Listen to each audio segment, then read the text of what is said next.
क्या शिवलिंग सिर्फ एक पत्थर है या इसके पीछे छुपा है एक ऐसा रहस्य जिसे आज भी बहुत लोग नहीं समझ पाए। कुछ लोग शिवलिंग का मतलब गलत निकालते हैं, लेकिन असल में इसका संबंध पूरे ब्रह्मांड और सृष्टि से माना जाता है। आज इस वीडियो में हम जानेंगे कि आखिर भगवान शिव के शिवलिंग का असली अर्थ क्या है। सबसे पहले समझते हैं शिवलिंग शब्द। शिव यानी कल्याणकारी शक्ति और लिंग का अर्थ होता है प्रतीक या फिर चिन्ह।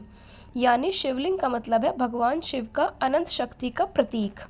बहुत लोग सोचते हैं कि शिवलिंग सिर्फ पूजा की एक वस्तु है, लेकिन हिंदू धर्म में इसे ब्रह्मांडीय ऊर्जा का रूप माना जाता है। पुराने ग्रंथों के अनुसार जब कुछ भी नहीं था तब सिर्फ ऊर्जा थी और उसी अनंत ऊर्जा का प्रतीक माना गया शिवलिंग। शिवलिंग का गोल आकार बताता है कि ब्रह्मांड का कोई अंत नहीं है, ऊर्जा कभी खत्म नहीं होती, सृष्टि लगातार चलती रहती है।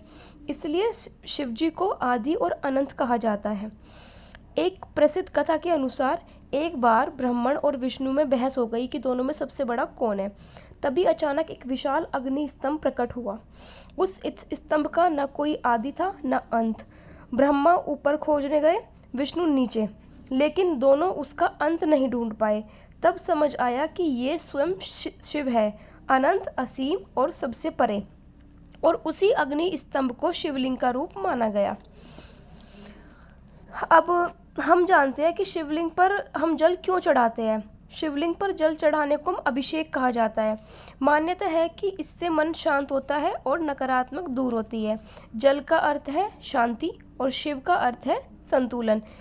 इसलिए जब भक्त शिवलिंग पर जल चढ़ाते हैं तो वो सिर्फ पूजा नहीं करते, बल्कि अपने अहंकार और क्रोध को भी शांत करने की कोशिश करते हैं।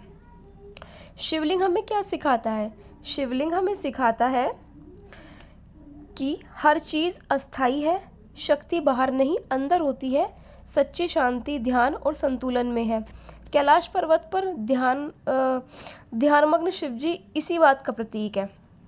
और अंत में मैं बताना चाहूँगी कि तो अगली बार जब आप शिवलिंग देखें तो उसे सिर्फ एक पत्थर न समझिए, वो प्रतीक है अनंत शक्ति का, शांति का और पूरे ब्रह्मांड की ऊर्जा का।